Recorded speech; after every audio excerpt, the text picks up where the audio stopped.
It's more like afternoon, but still good. Afternoon, afternoon, hopefully you had a good meal. Hopefully you're refreshed. This should be a fun session. I am moderating. It is, We are live. we are live. It works.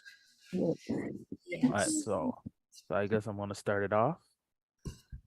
All right, welcome back, everybody. We had the usual Zoom issues, but we are back here with a proper stream key. So session one, we talked about identity, but we know that before or after identity, sometimes it goes through education, right? Education and the future. So today we have a great assortment of tools that are going to help you learn and maybe unlearn, because unlearning is also part of education. So yeah.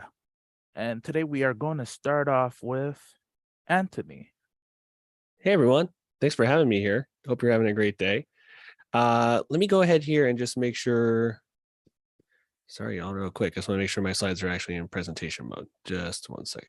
Okay. Cool. All right, and I'll share my screen so you can all see it. Great. Hi, everyone. Yeah, I'm Anthony T. Marasco. I'm an assistant professor of music technology and composition at the University of Texas, Rio Grande Valley in Brownsville, Texas. That's at the very, very, very bottom of Texas in that little tip on the U.S.-Mexican border.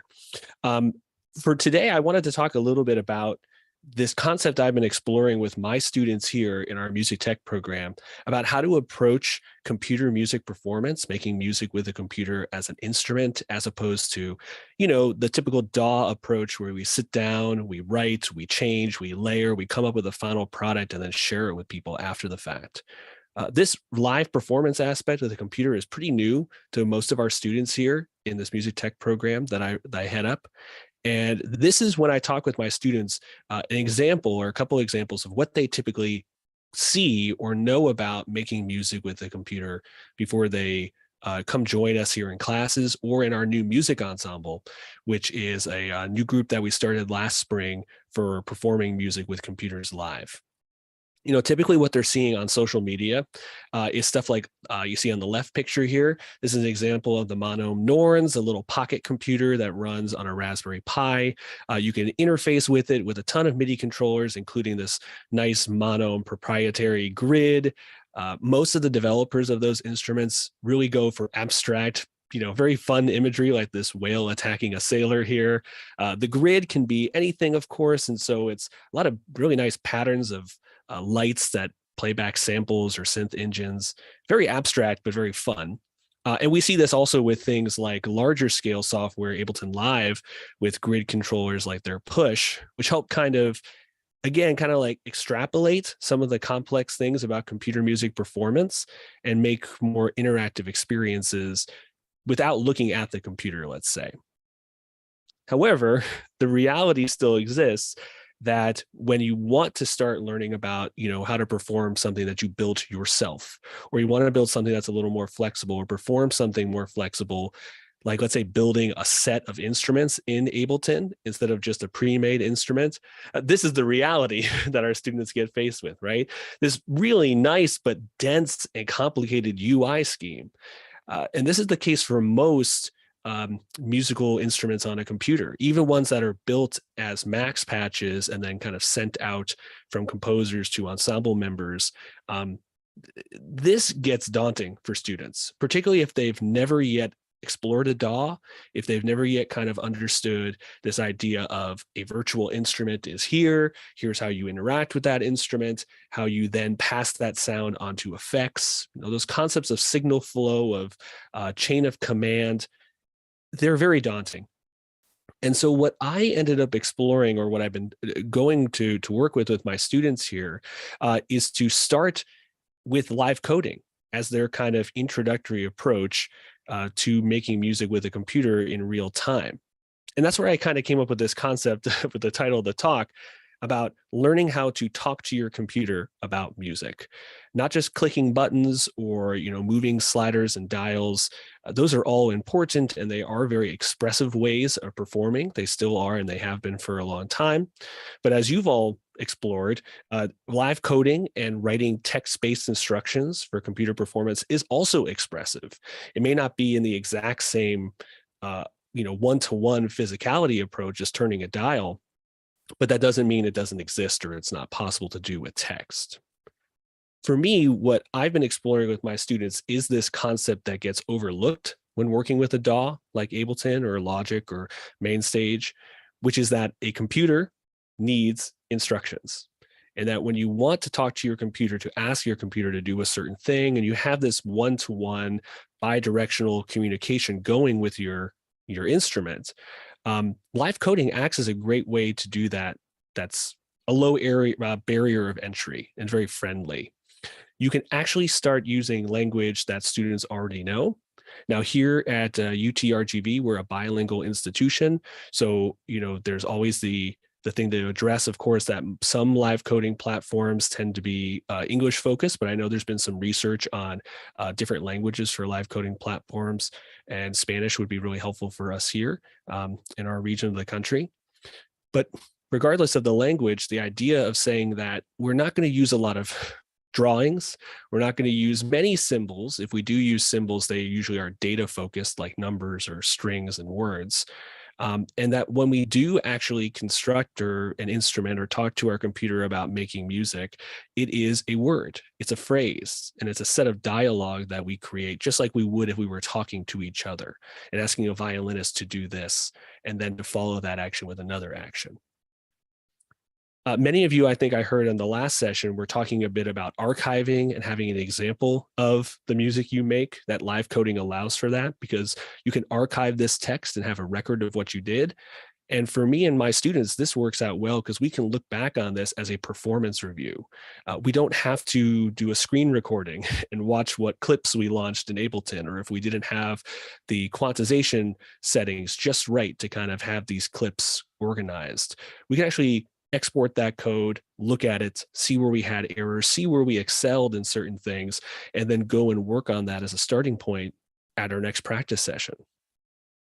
And if students are getting used to or just starting with live computer music performance, since many live coding softwares are free or they run in the web browser, it's accessible to all. And there's no need for an extensive financial investment, especially if at like an institution or a school you have a computer lab. You can get students started right away without needing software licenses and the like. So I have a couple examples here of the types of things that my students and I look at when we make pieces with live coding, and a couple things that I kind of emphasize to them and we talk about as a group on why we use certain words, on why we use certain words and symbols, or why we use certain kind of like syntax, and how we can apply that to a universal concept of computer music performance. So we use Jibber here as our platform. So I've got some screen shares from sessions we've done in that tool. And yeah, one thing that I talk about with our students is, this broad concept of object-oriented thinking and how we see that in live coding and can extrapolate that to other DAWs and other tools that aren't so text-based. This idea of making an instance of an instrument, whether it's Ableton, whether it's Jibber or Sonic Pi, you have this broad idea of synthesizers, of drum machines, many different instruments, but you are going to talk to just one, maybe for one piece. Or you'll have to actually differentiate to the computer which one you are talking about. Not all synths making this melody line or making this sequence, but just this particular one. And so when you assign a synth that you built into a variable, like you see in this example, I encourage my students to use that as a role assignment activity. Is this the synth that's going to play the lead melody line? Then you would want to name it that way. Is this a drum machine that has multiple drums inside of it, like you see in this next example? If so, then you're going to need to think a little multiple layers deeper. The drum set as a whole, the specific drum on the set. And that is something that we can see in other DAWs and things too, that here we can kind of lay out explicitly and directly. The same thing goes for when we talk about not just the instrument, but the actions and abilities that that instrument can do. So when we talk to the lead synth, ask it to do its ability of playing a note, and then we want to have that action happen multiple times. In most DAWs, we're doing this by making clips of MIDI, which look at these very abstract blocks or automation curves. Those are all very helpful visual cues, but there's something much more direct for newcomers about seeing that in these square brackets, these are the notes. And you don't even have to know traditional music theory, right? You're talking about scale degrees and numbers, and then a symbol like that flat line for a rest, the absence of a note rhythmically. Those types of things, and being very explicit about the actions, about what's happening, and the instructions to infirm the actions have really helped my students out as we've been learning about these ideas as performers. And another concept that can be kind of daunting in some DAWs is this idea of the signal flow. You know, this is your sound generator. You then have to pass sound onto an effect or multiple effects. When we start with just DAWs, a lot of times students will get confused about, you know, thinking that the delay effect is the instrument and thinking, well, I need to make sound by instructing the delay to do this. But technically, you have to start at your synth or your drum machine first. And here in a platform like Jibber or any live coding platform, you can have this chaining of commands, right? You talk to the broadest part first, the instrument, then you ask this activity of actually connecting it and sending it sound into the effect, and then you can differentiate which thing you are controlling, right? The delay effect won't have any sequences or sequence actions applied to it. So that can help in a student's mind differentiate that it's not the instrument, but it is an effect that will apply change to the instrument later down the line. And I do want to just share real quick here, a little 10-second performance of my students for a group jam that we were doing when we started working with Jibber not long ago.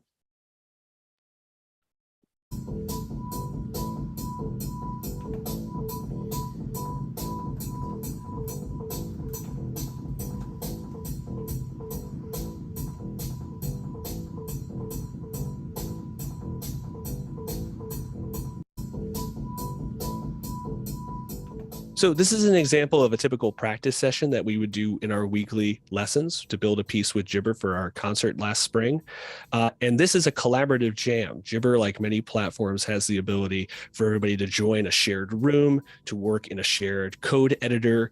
And this allowed the students to learn together. It allowed them to see the errors they made, to see the things they made that resulted in really interesting sonic ideas. And instead of having everybody's Ableton screen or their, you know, main stage screen look very dense and not actually be able to know which dial was turned or which preset was selected, here, all the work is shown. So it's like working on a lab assignment or a complex math problem as a group. And the work is always there to review later, to practice, and to change as you go. So not only are we working on this individually here at UTRGV in our group, but also collaboratively. And within 14 weeks of performance, or in rehearsal, I should say, we were able to do a 20-minute jam, which you can see online on our YouTube page that I'll share the link for you with in just a second here. And yeah, it's really set off our students' interest in ways to perform with a computer that aren't just the typical kind of DAW-based performances you might see. So I just wanted to thank everybody for joining us today, for coming along, and I'm excited to hear everybody else's presentations here on the panel. If you want to take a look at the performance that we did with Jibber last spring and some of our other performances in the ensemble, I've got a link here for you that I can get sent out to everybody later in the future. And if you have a group and you have a group of students, or you yourself as an artist want to collaborate with us, we are always open to collaborations. And yeah, please feel free to reach out to me with my email there. Thank you. Thank you very much, Anthony. Yeah, thank you, Kofi. We do have time, so we are going to go to Martin next. But if stick around in the end in the group Q&A, because there are some questions we are going to have about conversations. Awesome. Yeah, thanks. Yeah, no problem. Thank you for your speech. And Martin, whenever you're ready, you can go. Okay, it's on the wrong screen. Give me a second. Oh. Can you not see my screen? We see your screen. Oh, but I can't see it. It is just weird. Okay, right. So you can, but can you see? You can see the building to the drum. You can see the text. Yeah. No, I don't think they can. Yes, yes, we can. Oh, you can. Right. Sorry. Okay, my kids can't see it, but they wrote it, so it should be all right. Yeah. Okay, you wrote it largely. Do you want to try a drum? See what happens. Right. Okay. So building to the drum. How we learned to algorave by hacking on Foxtrot. I have two of my algorave groups here. I am sat in UCC Sheffield Olympic Legacy Park, which is a very, very long name for our computing specialist school in Sheffield. Oh, okay. Oh, yeah. Okay, so it sounds like the sound has failed us, but never mind. So I'm Mr. Eggleton, I play a stretch beat, and we have Jay here. We're working on initials for the kids for privacy reasons. Jay, who put the comment about silly numbers back in. Right, so we've been doing things with Foxtrot and stuff here loosely for years, and I performed at a bunch. End of last year, we actually did do Gibber in a session, and there isn't the usual chorus of boo when Gibber gets mentioned. We have I don't know quite why it didn't work for them, but but they asked for an electronic music club, and because that's what I know, and I don't know Ableton, but that was what they were asking for, I could not do Ableton, so I didn't. So we started with Foxtrot, and it was a tiny group, 2 to start with. But over the summer, live music started again, and I wrote the first version of a thing called Solo Bars, which is basically a little tiny thing that we added to Foxtrot to replicate something that I saw at a rave. I went to see Class Compliant Audio Interfaces, which is Alex McLean, who is talking at some point over the 2 days, and his collaborator Sam, who does the drum stuff and has mixing desk and things, and does the classic DJ trick of Alex has got tune going and Sam will just drop it for a bar or two and then put it back in. That is a classic trick, but you can't really do it in most of the live coding environments. So don't worry about it. So I added that, and then when we came back, one of our students, we started doing Foxtrot every week. We did try doing Strudel. Strudel's really good. If you guys haven't played with it yet, it's another JavaScript-based one, but it is really, really good. We will be going back to that. But one of the students suggested that we did our solo bar thing, but the drum would go, and then cut out, end at the end. So that came from a student, and we built that between us. And then he got clever and came up with the concept of the drop as the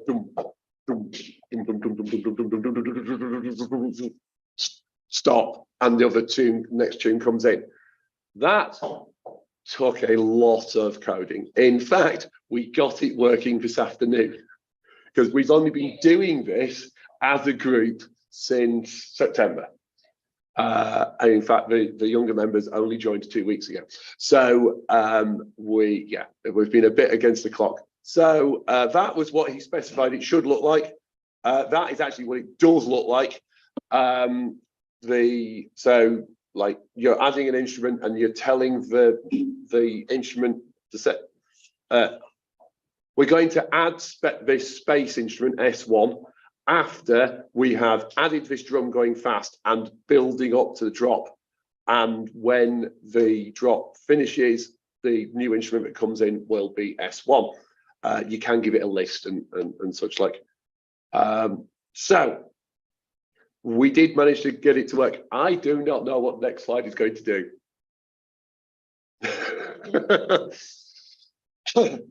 Yeah, fair enough. The algorithm we actually came up with involves being able to cope with how long is a bar, how many how many bars do you want it to build over, and all sorts of other things, which ends up with about 40 lines of code and logarithms. I haven't used a logarithm since I was their age. So between us, we got there. S over here did a lot of the composition we came up with in the last like 20 minutes was actually really quite good. Unfortunately, we can't get it to here.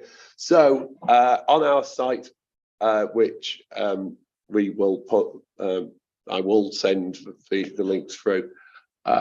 We will post this. We'll post a new code, and we will do a stream of this possibly tomorrow, possibly next week.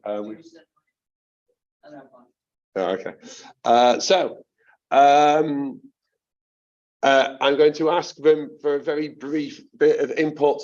Folks, do you think that this way of doing it, where we're actually trying to change the tool to fit what we want, is a good idea? Yes. Yes. Yes. Is it a bit more stressful than just using the stuff that's packaged? Yeah. Yeah, it is. It is. Yeah. Right, fair enough. Okay, I haven't looked at the chat, so right. Okay. So, oh, sorry, was that my time? Right. I think that is us done. The original schedule had us doing 5 minutes and then questions. Are we still okay for that? Yeah, we're good for some questions. If there's no questions in the chat to start off, I would like to start off with it. Because you said you have a background in electronic music. And if we go back what Anthony was saying about language, we know that whenever we talk about EDM, there's always the drop, right? So do you think that if there wasn't a drop, that then you would be able to still communicate through what you're doing with the students? So you, well, there wasn't, and we added, we're trying to add what our concept of it is. So,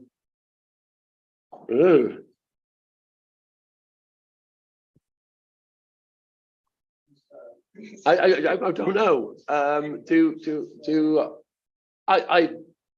I think that we discussed what it was in terms of language and in terms of EDM, and came up with a way of coding it.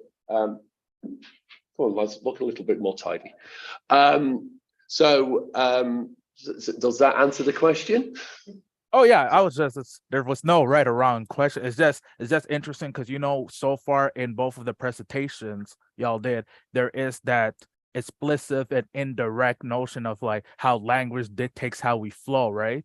So like, yeah. So it's just interesting that like no matter what, that in like both cases it's like we're having a conversation where we're allowing our interpretation of language flow. And then as you were saying, you were able to, along with the students, define your own language, and then everyone found a way to utilize it in code. And as you were saying, you don't know how to use, like, you don't know Ableton. And then we have a question. Jack has a question. And I think this will be the last question. What about functions for anti-drops? Okay, somebody tell me what an anti-drop is. I don't actually know the answer to that one. So I think a fake drop. Jack says a fake drop. Like, you know, like you know how like some songs have like a drop, but then like they sort of like tease you before the drop, and then they. So I think we could probably do it without the actually set the solo length to 0. We could set the target so it doesn't go quite as far. The function. So there's a couple of ways we could do it with what we've got. Pardon? We can set end to false. Oh yeah, we can also set the end to false, so it's not actually cutting out at the end. So there's a couple of things that are a little bit closer. I think what I would need to do is hear some, and this lot as well, hear some and decide what we thought was the best way to do it. Because yeah, that's what we've so far been doing. Yeah. Well, thank you very much, Martin. And then if you are available to stay at the end, we would have more Q&A. I did like that live coding session you just did with the kids for that fake drop. It was entertaining. And yeah, next we have Francesco. Are you ready? Yes. Okay.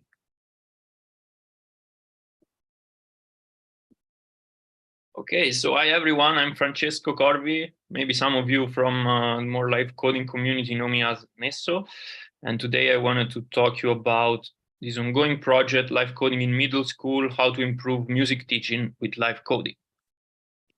So to begin, let's talk a bit the parts involved. So two institutions, Indire and Temporeale, selected a live coding trainer, which would be me, to support 5 music teachers. This teacher already were trying to use technology in their teaching activities. And so this teacher from 5 different schools wanted to teach live coding to their students. So the middle school range is from 11 to 14 years old. And they do 2 hours of music every week as part of the curriculum. And these students in general didn't have any music or programming background. So the first part of the project was the training of the teacher. So I made a sort of course. We meet every week online for a few hours. The first part was introduction to what is live coding and Sonic Pi. And then some of the strategy I used. So to introduce the programming concept needed, I always try to convert some music concept in programming concepts. So for example, if I had to introduce what is an array, I would start by saying, okay, let's take, for example, a chord. So a chord is a collection of notes. And this is quite intuitive for somebody who already has a strong music background. And also in this way, like the concepts were already kind of contextualized into application, like how can we use an array. Then we did some guided exercises. So the idea was that the teacher were feeling a bit the idea of the blank page and how to get better music results. So the scope of these exercises, the goal was to put them on the right track without giving like too much precise goal.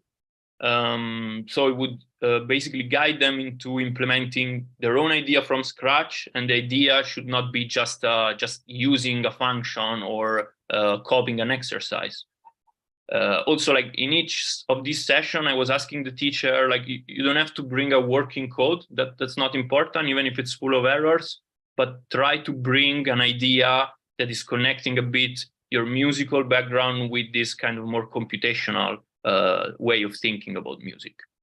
And the last parts of the training were mainly brainstorming session, which were proved to be quite useful. Sometimes we were able to anticipate some problems that they would have found in class. And in general, the teacher all had different backgrounds, some more from jazz, some from more like classical composition. So there was a very nice discussion on the possibilities of live coding in general, and of course, how to use it in the class activity. So a bit some of the problems and possible solution we found in class. Well, the main problem I would say is the lack of pre-existing knowledge in the kids. So the kids don't have a musical background nor a programming background, and we are trying to teach them music with programming. So this can become overwhelming because already music, it's complex. And then if you try to teach it with programming, which is also concept, which is also complicated, it can be counterproductive. But the point, I think, is that there is no need to really, the idea is not to teach programming, but it's more give them Sonic Pi, which is the software we used, as a way of trying out things mainly. And this, I think, it's also connected to the second part, which is question outside the teacher knowledge. So the teacher were having a lot of questions that was falling outside their normal area of expertise. Like this teacher were quite brave in implementing Sonic Pi in their teaching without having like years of experience. I think in the end, this is not really a problem, mainly because it shifts a bit the lesson from a more like frontal way of teaching to a more like laboratory way. And actually, when these kids are super creative, so they always came up with things. How can I do that? How can I do that? And I think it's very good when the teacher tells the kid like, okay, I don't know this, but we will figure it out together today. Because this is very like empowering for the kids, because it teaches them that like they don't need to, that knowledge doesn't just always come from other people, but you can find your way through things. And the last point was very practical, like kids use smartphones, not laptops. Most of the kids don't have laptops to practice at home, but they all have smartphones. So we used Sonic Pi for this course, but like one approach could be to use a browser-based platform, and then they could use it on the smartphone, maybe connecting a keyboard to the smartphone. So documentation from classes, mainly we try to use Sonic Pi both as a performance and compositional tool. Most of the kids in this year were not like they were doing live coding, modifying chunks of code, changing some parameters, which to me, honestly, it seems already like a super great achievement for 1 year. Some teachers used live coding more as an instrument, so they introduce the laptop as an instrument. But we also tried how can live coding support the explanation of concept. So like how can I use live coding to introduce some concept? In general, we found out that sometimes the code is more clear than musical notation for the kids. To wrap it up, conclusion and future work. So the next step for next year, what we think, especially in Dire, is suggesting to involve math teacher and to analyze the work we did with Sonic Pi so far, the work did by the students and the example we made from a more mathematical point of view. So we could get into the more complex part of the algorithms and try to find a way to explain them on a mathematical perspective. So to kind of transfer the more empirical knowledge built with these students from a musical way into mathematics. And in general, this could work in a more multidisciplinary application of code. So the teacher are already thinking about connection with the arts. But in general, what we can say for sure is that if the computational part was shared between multiple disciplines, then it would be much easier for the kids to familiarize with code. And then we could use in each discipline programming as a way to enhance the teaching of the discipline instead of a sort of an obstacle of saying like, oh, code is complicated.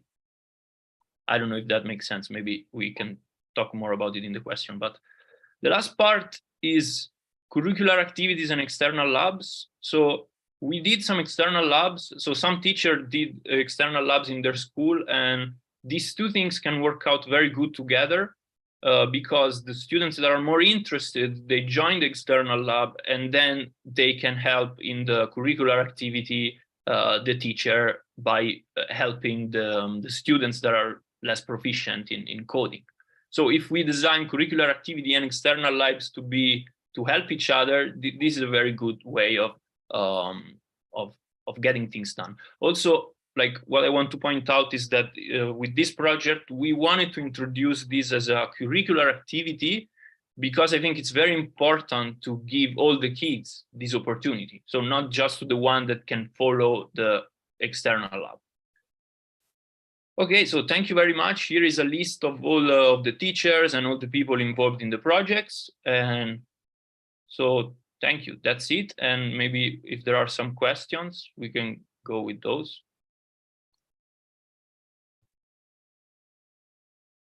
Thank you very much for that presentation.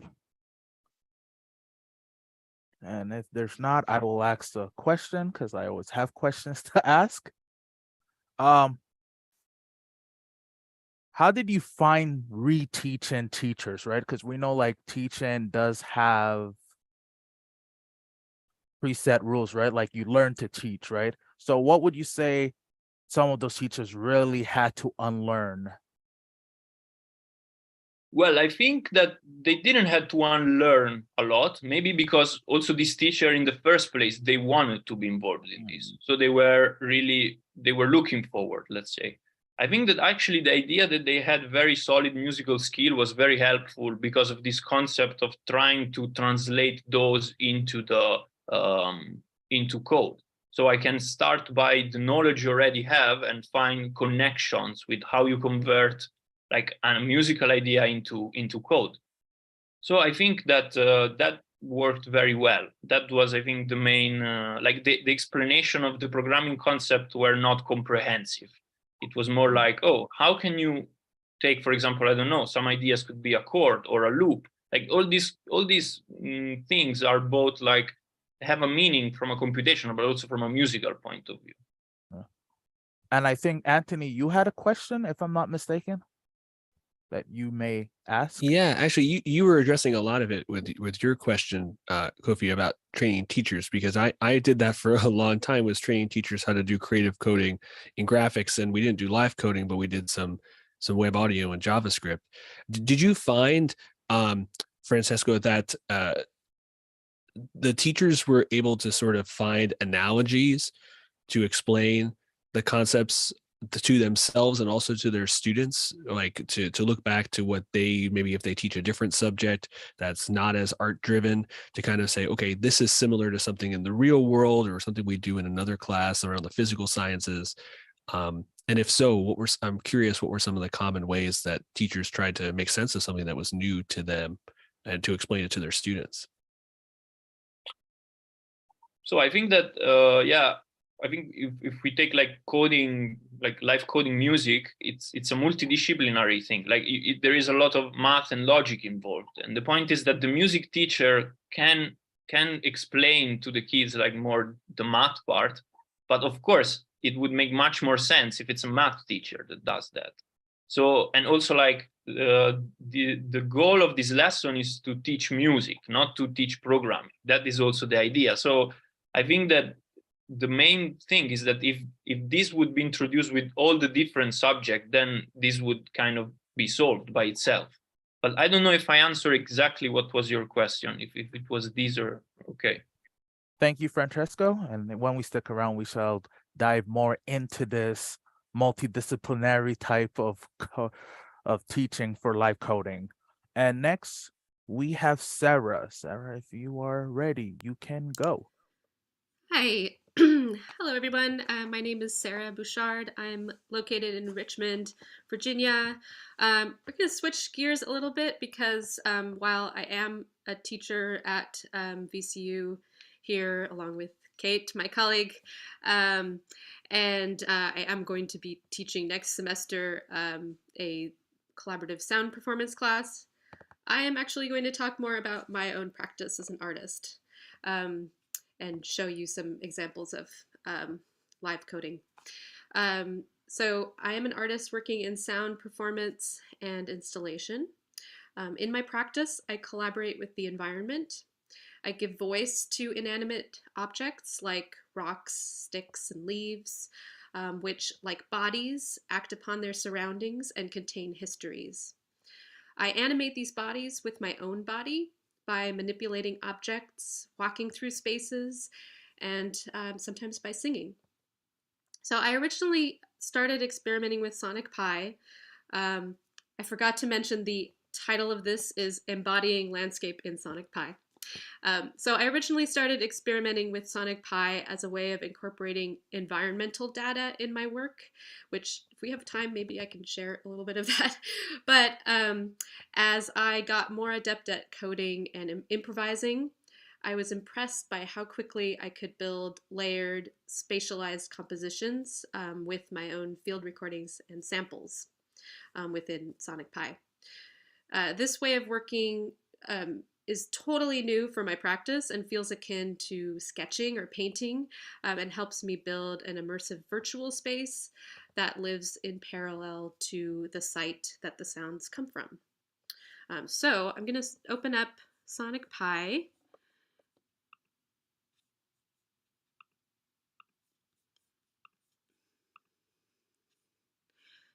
And let's see, I'm going to keep the explanation brief so that I can spend some time doing some live coding and give you all a live performance. But here's my my method. Step 1, record samples at a specific site. So the example I'm going to perform is from a local park, Bryan Park. This was for a recent exhibition. It wasn't a live performance. It was a sound installation in quadraphonic format. But this whole Sonic Pi improvising method has been folded into my all of my work. So record samples at a specific site. Don't forget to clean up your samples with a standard DAW. Step 2, we're going to program Sonic Pi to grab random slices from these samples. And then we play. We vary the rate, volume, panning, and time between samples. So here's our code. I'm pulling in, let's see, I've got a handful of recordings of some are natural objects, leaves and sticks. I've got them right here actually, that I brought to my studio from Bryan Park and manipulated them in recordings.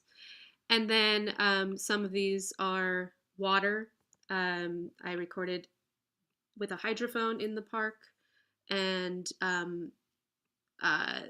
some metal creaking sounds that come from a birdhouse structure with a protective guard around it, metal guard in the park.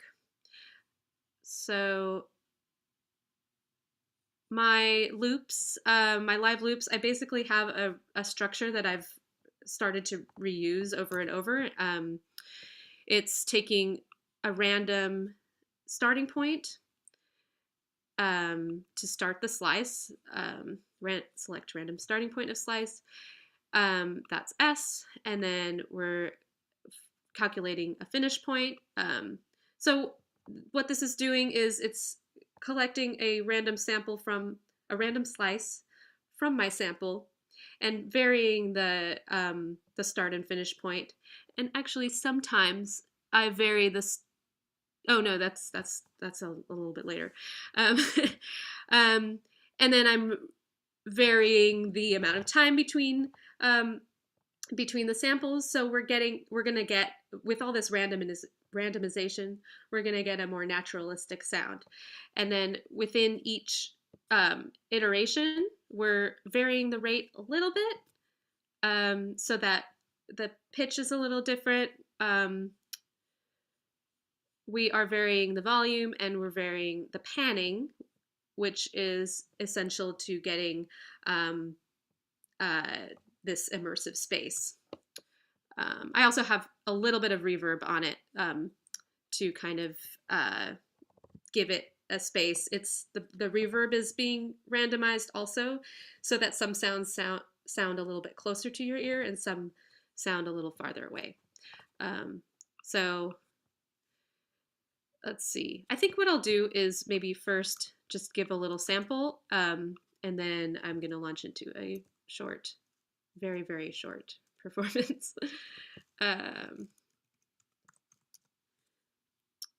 Okay, so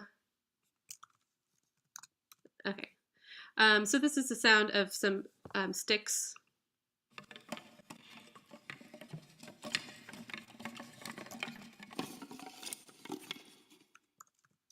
And if I make it loud, a little bit faster,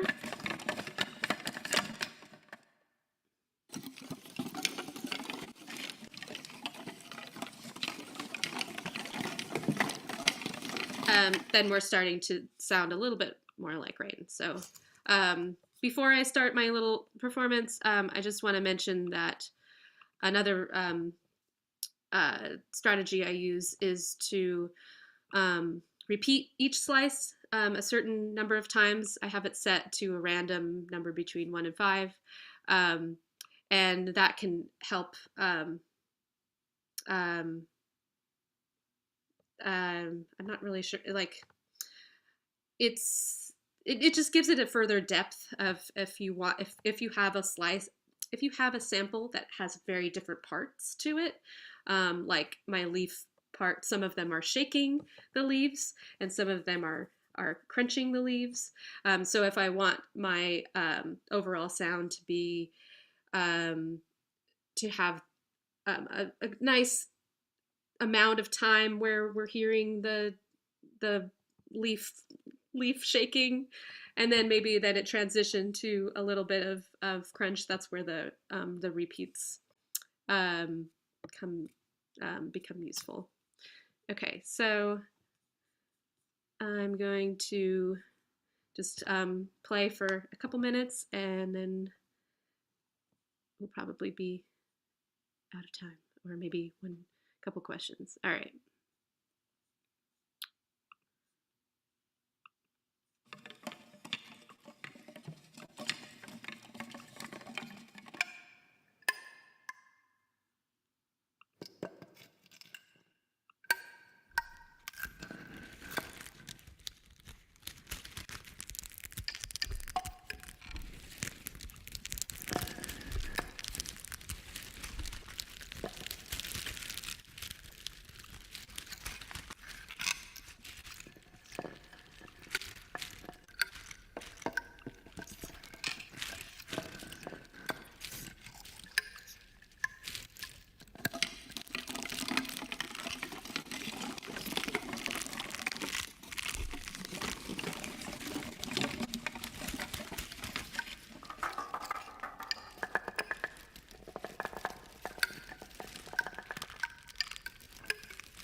All right, and I think that's it. That was perfect timing. And I did like the flow of that. So questions would be asked after, but that was a great performance. And the motion as we motion next to to Roxanne. Roxanne, if you're ready, let me know. And you can start whenever you go. Or, can you guys hear me? Yes, we can. Okay, cool. All right, hi everyone. My name is Roxanne Harris, also known as Rox, and I've been live coding for about a year now. And so saw this conference, and I wanted to sign up and talk a little bit more about my process. So the title of this segment will be called "What's Your Process?" An exploration of approach and methodology for live coding with Sonic Pi. And to lead in that, thought the best thing for me to do is kind of show a little bit of what my journey has been so far, and then just demonstrate where I'm at right now in a little mini demo performance. So let me get into sharing my screen. Cool. So basically right now, I come from a background of, I'm a recent undergraduate from Yale University with a bachelor's in computer science and music, where I focus a lot on art tech or technology assisted art practice. I only found live coding my last year of college, and as I was thinking about what to do for a senior thesis, I kind of stumbled upon Sonic Pi. And for the culmination of my senior thesis, I made a series of web pages talking about my experiences with programming, my initial forays into it, as I recognized in the moment that live coding might change my life. and it was important to document this early process. So I wrote like an abstract and had a lot of documents showing the different media that I produced over the course of that early time, including saving all of the code that I produced, as well as audio and video produced over the semester, and a compilation of a lot of different archival material. One of which I'll show is I made the two most of my favorite sections was when I first started trying to learn live coding. I didn't really know where to start, like what exactly is it, and I ended up looking at a lot of live coding videos and made these play by play. It's kind of funny now that I look back at it, but these play by play kind of note taking about what was I perceiving in real time, what was I what are the things that I'm noticing that the performer is doing, and what are they how am I absorbing this information. So this is one of my favorite sections to kind of look back on. I don't do this as much anymore, but certainly would love to get back into this, as well as the other favorite of the personal entry writing that I ended up doing was I ended up writing a bunch of little paragraphs about my different purpose and intentions, and what do I want to be doing in my learning process, where am I coming from. So as a jazz instrumentalist or an alto saxophonist, a lot of my like understanding of music, like I have a deep understanding of music, but how does that go into my practice? And I never really found my comfort in DAWs because I couldn't really improvise the way that and think on the fly in the way that I do with live coding, and the way that that's re-enabled me to have agency in improvisational music practice. Um, so I wrote a little bit about digital audio workstations, defining live coding, and all of these kinds of stuff. So all of these things are available at my first part of the deliverable was making a repo of code as well, because it was for computer science and music. And so I made a repo full of like custom functions, a custom function library, pretty much to extend the built-in functionality of Sonic Pi. Um, and I included a link to the thesis in that GitHub. The first iteration of this library ended up having a lot of different sections based on what did I mostly do with each of these functions. So, for example, generate was a huge one because I was thinking about all the different ways can I generate different kinds of data set or material, and what different kinds of ways. So generating a stepwise list using stepwise motion, generating, like if I want to do microtonal stuff, generating a list by how you divide the octave, just kind of trying to encapsulate all these ideas into their functionalities and abstractions so that I can more easily access them when I'm live coding on the fly. So this was the initial, or this is actually like one derivation from the initial live coding that I ended up doing. And oh yeah, one more thing to show. So what I've been doing a lot is just kind of having the experiential practice of just live streaming, even though like most times when I'm live streaming, no one's been watching, and I haven't really had the intention for anyone to market or like show like, oh, I'm doing this thing. I just kind of honestly recording onto YouTube, live streaming onto YouTube was easier than recording to my computer because I didn't have to like have hours of like videos on my computer. I just can go straight to YouTube and save. So it was all more for convenience, but it's interesting that they've started to, even without any kind of metadata, rack up, people are watching them, seeing and deriving what they can from these practice session videos just because I'm being vulnerable about where am I at in my process. And I've been able to have the privilege of being able to trace back my process through these practice session videos and see what was I thinking about at the time, and it's like a snapshot in time. Um, and even I've on the Sonic Pi in-thread community, like people have been kind of taking some of the code and then refactoring it and making their own compositions and learning from it. So that's been a privilege to be able to experience. The current version of the library that I'm using right now hasn't been released yet. I'm gonna hope to put it on GitHub soon, but I just got Yard for Ruby. I've also used Sonic Pi to kind of re-inspire me to get into Ruby and more advanced topics in Ruby programming. including like building your own custom libraries and how to organize your code properly and like those conventions. And those really, really help and translate into live coding practice. But one of the ones that I'll just highlight, I'm not going to do it in performance right now, but I'll highlight it, is I wanted a way to be able to like have a chord progression like a string, like the way that you have a chord sheet on in jazz. I'll just write it down here. Like I wanted to be able to take this string or something like that. Something like that. And then that string in itself runs through the functions, and then it would just give me all the information I need, the chords, the chord functions based on like the target chord, which in this case the tonic would be C, things like that. Just kind of building on my own knowledge and just building these personal tools. And these notes and my attempts and thoughts towards documentation is not only helpful for me in terms of being able to organize my thoughts, but also it's really enriching to be able to share these things, my practice and what's going on, and have people play around with these things. So it's like a tool thing to want to be able to do. The function that I'll use right now and kind of demonstrate, if I can find it. Oh, it's here.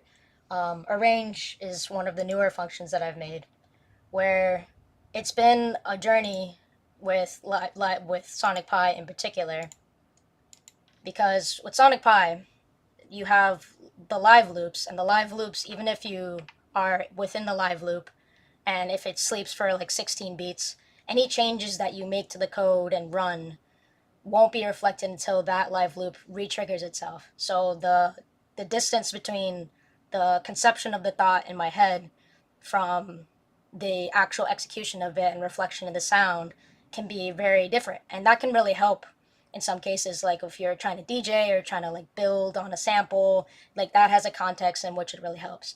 But for me, my personal performance process, or what I really want to do in performability, is basically have live coding analogous to gaming. I'm a big gamer as well, grew up doing that, and having that kind of adrenaline, like fast, like reactionary, like kind of sensitive system is something that's really appealing to me. So I've been working with live loops that pretty much only like cycle through a quarter of a beat every time, and just kind of having like a unified live loop time set. And there's more things that kind of get into that, but these are all ideas that I'd love to talk. I'm glad there's so much Sonic Pi representation, because I'd love to keep talking about it. So, but now on to, and I see I only have a minute left, so I will kind of talk briefly about this, and then I'll play it a little bit. But this system in particular kind of utilizes Euclidean rhythms, and then based on where you are in that rhythm, you can like do very like conditional, like you can just do certain conditional things that it would be a lot harder to do in a DAW. So I'm just going to demonstrate, and then I'll take questions. So.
I'll end my presentation there for now.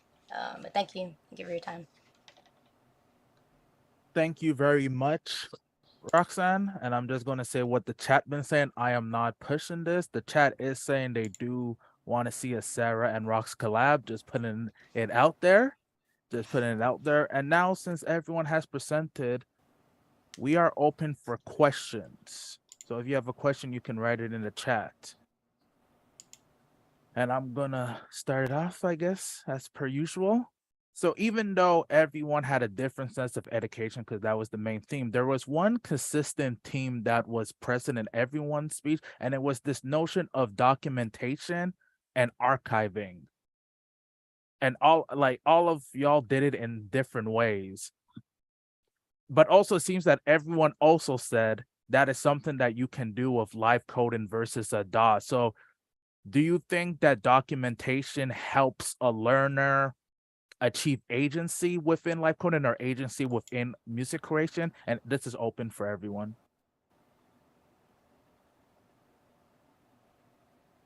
I was going to say that, yeah, I think it does.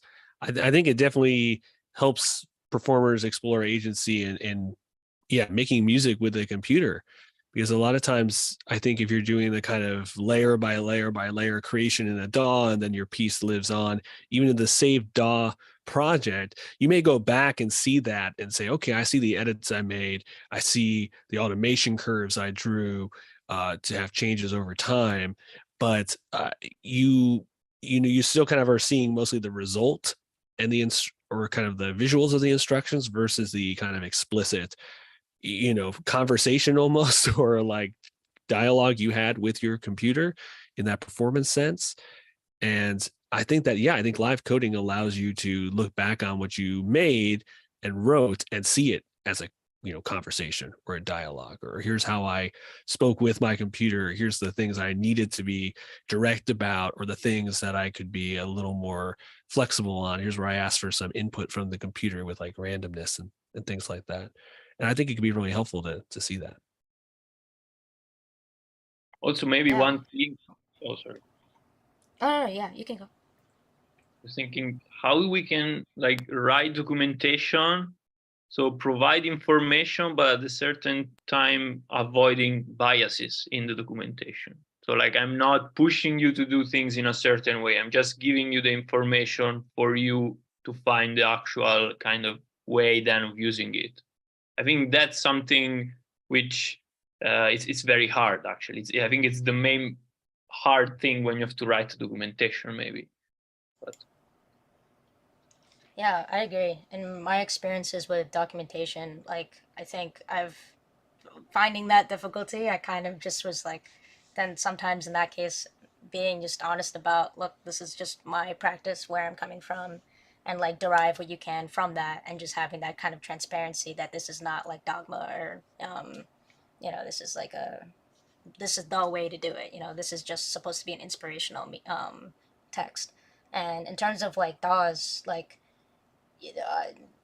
being able to, with so many ways to also communicate across programs like MIDI, like I've done a lot of performances where I've used Sonic Pipe and Ableton as a setup, where I'm having Ableton be the sound generation software and Sonic Pi essentially just be a sequencer.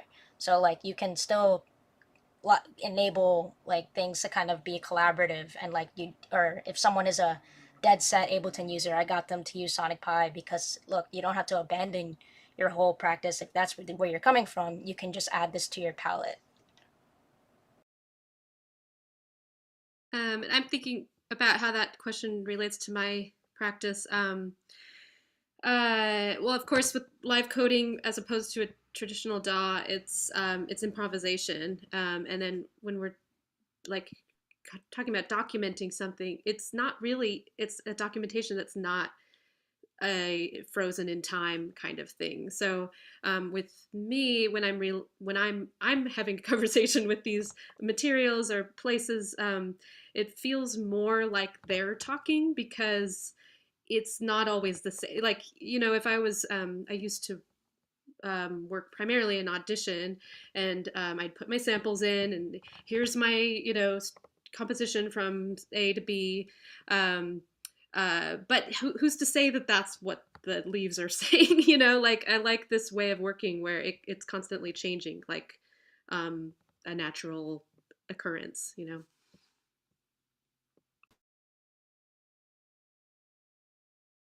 We can't hear you. Kofi, we can hear you.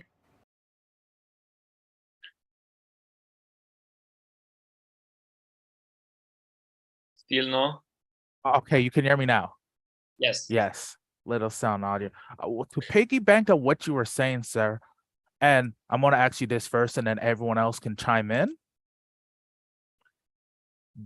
Do you think that one of the things that I'm also hearing is that with live coding, you can listen and then react? If I'm not mistaken, you can listen to your sample, you can listen to your code, like go back earlier to like even when Anthony, where you're saying like that conversational piece, right? Is that what you're saying? Because I saw your setup. I saw how you set up your code, and like you name stuff like HLCI, and then did you listen to all of it or even go back? I'm gonna also let I saw Martin just came back on. So even you, Martin, it seemed like your documentation was a very collaborative thing, right? Because you don't document for yourself, if I'm not mistaken. Like when I asked you that question, you actually asked the kids in front of us, like, what do you think? And are these some of the things that you think should be highlighted more in terms of how we approach live coding?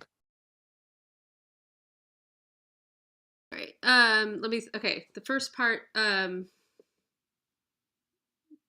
can you repeat the first part of your So I was saying, like, you know how you were saying that when you're in a DAW, it's not conversational. You place the piece, like you Yeah. have full control. But it Mhm. seems that like in like how you were like setting up your Sonic Pi code, it's like, no, I'm gonna let the recordings Yeah. speak for themselves, and then I'm gonna react. Okay, gotcha. Thank you for No problem. jogging my memory. I have a mom brain.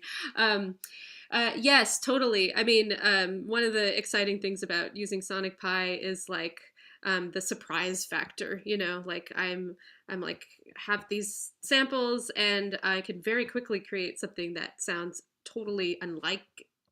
You know, the individual sample. So I often talk about it as it feels like painting with a big brush. You know, like a bigger brush than I would have had.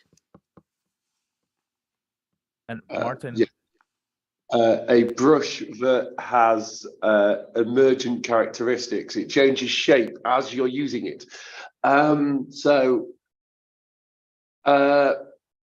We actually do most of our stuff in Troop, so in a collaborative space. So not only do you not quite know what the tool's going to do, you certainly never know what some of the kids are going to decide to do inside the same tune. So the fact that we're recording that, I don't think I necessarily emphasized it. We have only just started, but we are kind of doing the practice in public thing. So like Roxanne, we are streaming out our practices. Only the white end so far, and so far half of them have failed completely. But that's what we're trying to do to record what kind of what we're doing. But then, of course, you were talking about like language and documentation of the changes we make to the code. That is, and the code that we're playing. How do I put this? Yeah, it's very collaborative, especially my light level's going up and down like really weirdly. We try to. I'm trying to draw out what they want it to do and work out how to make it so it can do that, even if it's not built in so far. So our documentation, we've got issues. We do test-driven development as well. So for that pattern thing, we actually have a whole bunch of unit tests about what that drop should sound like if we're look like if we're saying it should run for 4 bars or whatever, so that you can imagine what it's going to be. as well. Yeah, you're going to get surprised sometimes, but especially if you decide that your bar is 7.5 beats long or something. Yeah, we're writing down quite a lot of stuff. We've only just started, but that's the way that we're doing it. Especially as we've got some kids, one of whom was ill today, iller than me apparently, who is very, very good on the actual performance stuff. One who is kind of a bunch that are just kind of concentrating on the performance, but are beginning, and one who is a really, really good coder, but doesn't actually much enjoy the performance, but really enjoys being able to make the tool for somebody else. So so we need to communicate a lot to be able to do. So we were generating tests and then giving him the play, kind of letting him play the test to then see whether it did what he wanted. So yeah, we got there eventually. Yeah, a lot of documentation, especially on that level. And then we have time for one more question, and I would ask the question from High Harmonics, and I see Roxanne, you already answered it in the chat, but I will ask it for everyone else as well. In working with pre-coded functions and libraries, how do you decide what parameters you will modify, evolve during the performance?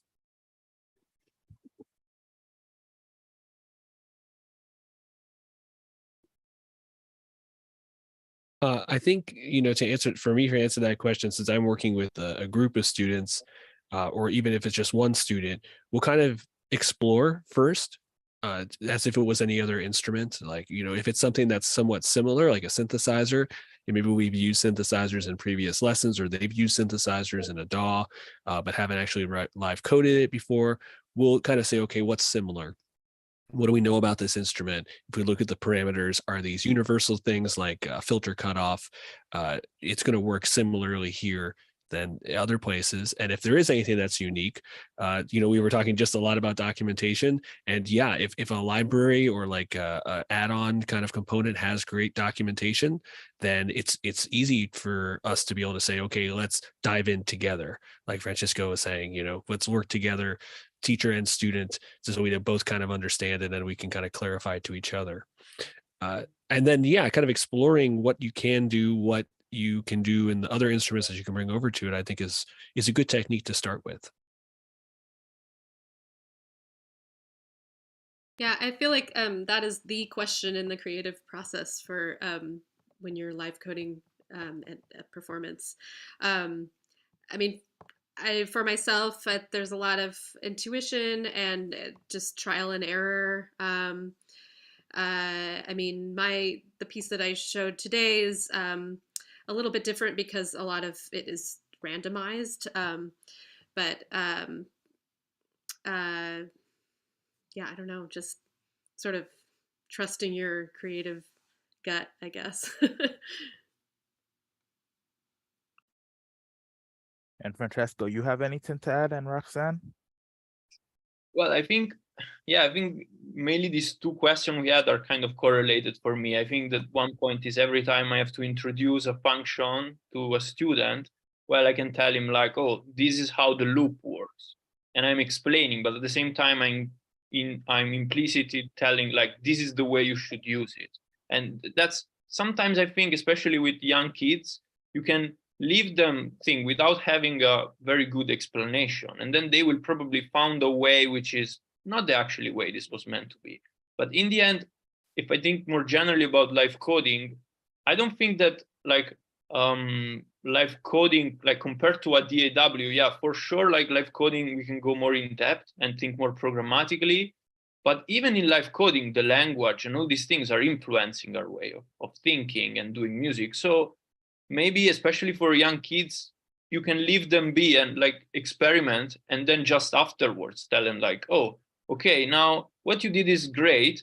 Now let's give a look at other way you can use it. But there is not like, it's not that your way is wrong and the way that is written in documentation is good. So to come back at the question, like, how do you explore the parameters? I think it really comes like, if you're already very experienced person, then you might look into a specific function because you know you need that. So then you approach it like, okay, let's read the documentation and find what I need. On the other hand, when I'm beginning, I think maybe you just don't care about what it does. You will just find it, and also testing like more with an heuristic approach, like, let's see how it sounds. And it's a combination of the two in the end. Yeah, I mean, yeah, I feel so grateful to be here talking about all this with you guys. I think it's everyone said, you know, what I could say. Just, I mean, I have a friend, I guess a personal anecdote. I have a friend who is an Ableton head, and he loves breakbeat stuff, you know. So I knew, and he was really hesitant to get into Sonic Pi, but once I showed him like there's parameters that the specific way how to accomplish what he wanted to do, because I already had the experience of knowing that, and I just kind of handed that to him. It kind of jump started his process, and he just trying to guide him and not others people that I've also brought to Sonic Pi to the place where they can feel like they can play around and spend time in there for hours, you know, and really like hearing that feedback of you doing an action and then you getting really good sound out of it. It's really cool. And I don't remember if I had mentioned this, but for the first couple of months, like I said, I didn't know anything about live coding or how do you even go about trying to structure a performance and what does that mean to be doing that and the aesthetics of that and all of that. And so watching a lot of videos helps, just creating them, even if no matter what kind of content they are, as well as for me with Sonic Pi, I kind of built up being virtuistic with Sonic Pi by limiting myself, by giving myself some parameters to only built-in functionalities within Sonic Pi for the first couple of months, as well as built-in samples, which is really nice with Sonic Pi. And then trying to, if I didn't know how to get a sound or it wasn't just built in, like doing small little sound design things like tweaking parameters, reversing the rate on like samples that are built in and just building things from there. How much can you get within those limitations? And then I ended up being able to explore so many possibilities within that. And then I finally allowed myself to kind of start bringing in external samples and other things. So that's one method of being able to like go about practicing and being able to determine how do you know what to do. You just have to spend time practicing it. Like it's some knowledge I feel like you can only get with live coding through emergent practice, or they emerge through practice. So yeah, exactly. And that kind of reminds me just quickly of, because I also started using Sonic Pi just almost a year ago, and I would just keep asking questions. You know, I would do the tutorial, and then my brain would come up with like, okay, well, what if I, you know, wanted to start with this sound going really slowly and then gradually like get faster, you know, like how would I do that? And then looking online and, you know, at forums and stuff. So yeah, exactly. Just practicing, experimenting, asking questions and trying to, you know, find the answers. Thank you very much, everybody, for talking. We do have to wrap this up, but it was a great conversation, and I hope everyone that did listen to this now has a way of how they can learn a new style to their live coding practice, or probably how documenting your work has multiple positives to it. So thank you very much for everyone listening to this. And we have day 2 tomorrow, where we have voice and embodiment and movement. So we're really like leaving the computer screen and then using our own movements and whatnot. So thank you everybody for being here and hope you enjoy. Yes.